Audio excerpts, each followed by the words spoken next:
እንግዲህ ያው በሰሞኑ በተፈጠረው ግርግር አብርሽ አሁን ላይ ከጎኑ የነበሩትና ገዳፊ የነበሩት እንግዲህ ሄርሜላም ሩታም አይደለች። ከሄርሜላም አንድ ቀንም ጭቅጭቅም ሆነ አንዳች ነገር ሰምተን አናቅም።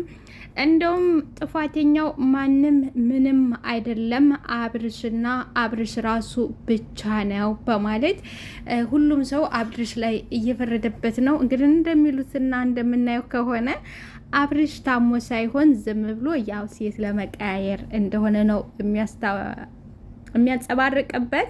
ለማንኛውም እንደዚህ ማድረጉ ጥሩ ነው ብዬ አልልም። ማለት የሰው ልጅ ህይወት ነው። ሌላው ደግሞ ሌላውስ ከነሱ ምንድን ነው? በጣም ብዙ ደስ የሚል ተከታይ ያላቸው ብዙ ነገር አለ። ስለዚህ ታሪክ ነው ይሄ። ቀላል አይደለም። ባይዘው እንደ ቀላል የሚታይ ነገር አይደለም። ስለዚህ ጥሩ ነገርና አስተማሪ የሆነ ነገር ማየትና ለመጪው ትውልድም ለነገ ለተተኪዎቹ ጥሩ ነገር ሰርተው ለነሱም ደግሞ ነገ ሲያዩት የሚያስደስታቸው ቢሆን ጥሩ ነው የምለው። ይሄ ነገር ጥሩ ነው ብዬ አይደለም። ሰላም ጤና ይስጥልኝ ውድና የተከበራችሁ አድማጭ ተመልካቾች፣ ለቻናል አዲስ ሲሆናችሁ ላይክ፣ ኮሜንት፣ ሼር አድርጉልኝ። እስቲ አስተያየታችሁንም በኮሜንት። ስለዚህ ጥሩ ነገር ማድረግ፣ ገዳፊዎቹ ደግሞ ያንዱን ገድፋችሁ አንዱን መጣሉ እኔ ጥሩ ነው ብዬ አይደለም።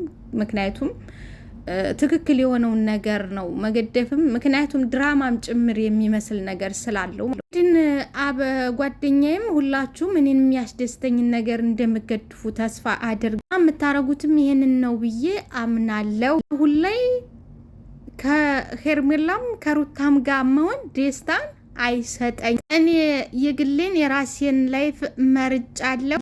ከሄርሜላም ከሩታም ጋር ከሁሉምቱም ጋር መሆን አልፈልግም።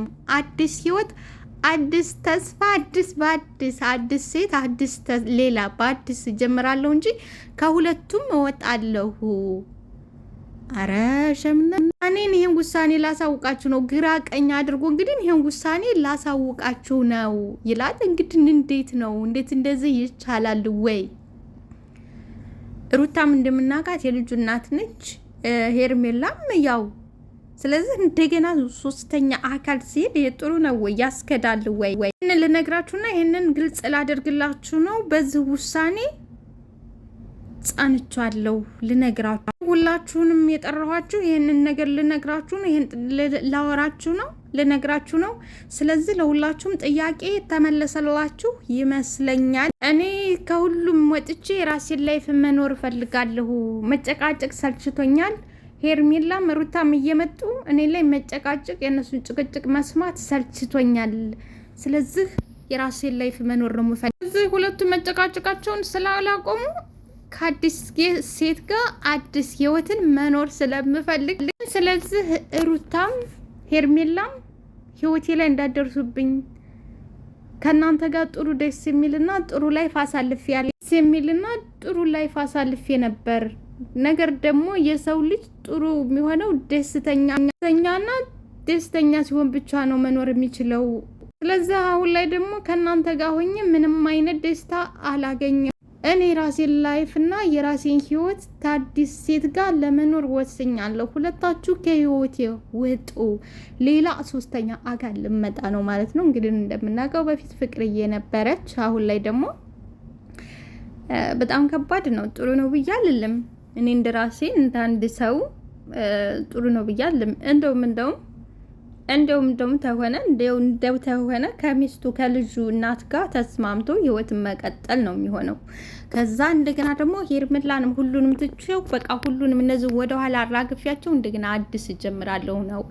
ስለዚህ ጥሩ ነው ወይ ነው እንግዲህ እነሱ እንደዚህ እያለ ባለበት እህቱ ሽምግልና ገብታ መሀል ሁለቱንም እንደ እህት ሁለቱም እንዳይጎዱ፣ ሁለቱም ውሳኔያቸው ትክክል የሆነ ሁለቱም እንዳይጋጩ ይሄኔ ሀሳብ ነው እንደ እህትነት።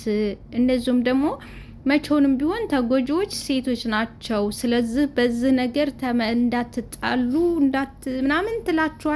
ምክሯ ደስ ይላል። አንተ ነገሮችን ተገንዝበህና አስበህ ነገሮች ማድረግ ያለብህን አድርግ። መጀመሪያ ደረጃ ትላለች። ይሄ እንግዲህ እህቱ ነች እየመከራችሁ ያለችው ግራ ቀኝ አቆማ። ቀጥል ደግሞ ይሄ ነገር ወደ ጠብ መጋበዝ የለበትም በሰላም ፍቱት እያለች ነው። ትክክል ነች እሷ፣ ትክክል ነች፣ እህቱ ትክክል ነች። ግን እሱ እንግዲህ ከሩታ ጋር ፍቺ ፈጽም ያለሁ እኔና ሩታ ጋር እኔና ሀሪሜላ ጋር ደግሞ በዚህ በአንድ አመት ጭቅጭቅ ተፈጥሯል። ጭቅጭቅ አለ ነው የሚለው። እኔ እንዳየው ከሆነ ሴቶቹ ጋር ሳይሆን ጥፋት ያለው ወንዱ እሱ ራሱ ጋር ነው። ሴቶቹ አይደሉም ጥፋተኞቹ። ባይዘወይ ሴቶቹ ጋር አይደለም። ወንድ መልካምና ጥሩ አብረሽ ጥሩ ቢሆን ሴቶቹ እዚህ ድረስ ሊደርሱ አይችሉም። ሲጀመር ከሩታ ጋር ሊፋታ አይችልም ነበረ። ዋናው ጥፋቱ ራሱና ራሱ ጋር ነው። ሲቀጥል ደግሞ ከዚህ በፊት ታሟል ምናምን ለተባለው እንጃ፣ እኔ እንደራሴ የሆነ ነገር እንደሆነ ነው የሚመስለው። ለማንኛውም አሁን እንግዲህ ደግሞ ሌላ ወደ ሶስተኛ አካል ይሄዳለሁ እንጂ እናንተ አጋ በቃኛል። በቃ አልፈልግም። ሰላማዊ ህይወት የሆነ ጭቅጭቅ የሌለበት አዲስ ላይፍ ነው የምፈልገው። አርጅት ያለ ላይፍ አያስፈልገኝም። ደግሞ ወደ ሌላ አካል እዘዋወራለሁ እንጂ ከእናንተ ጭቅጭቅ ነው ከባድ ነው። ባይዘዌ ከባድ ነው። እኔ ስለዚህ እንደራሴ እስቲ እናንተ አስተያየታችሁን በኮሜንት ጻፉልኝ። እንደኔ አብርሽ ጋር ነው በቃ ኦልሬዲ ጥፋቱ አብርሽ ጋር ነው እንጂ ሴቶቹ ጋር አይደለም። ሄርሜላም ጋር ሩታም ጋር አይደለም። አብርሽ ሌላ አዲስ ህይወት መጀመር ፈልጓል። እኔ ከሄርሜላም ጋር ቢሆን ሩታ ተኔ ላይፍ ብዙም ልወጣ አስችልም። ይሄ ሩታም ጋር እንደዛው። ስለዚህ መጨረሻ ውሳኔና የመጨረሻ አቋሚ ከሄርሜላም ጋር ከሩታም ጋር መሆን አልፈልግም። እንዴብም እንደ ታላቅ ወንድም ያከብረሃለሁ። እንዴም እንደዛ ውሳኔ የኔን ትቀበላላችሁ ብዬ አስባለሁ። ብዙም ዴቭም አለ እንግዲህ እሱ ውሳኔው ሁለቱም ህይወት ተሁለቱም ወጥቼ የራሴን አዲስ ላይፍ እፈልጋለሁ እንጂ ከነሱ ጋር የነበረ ላፍ እዚህ ጋር ቋጫለሁ ነው ያለው እንግዲህ አብርሽ።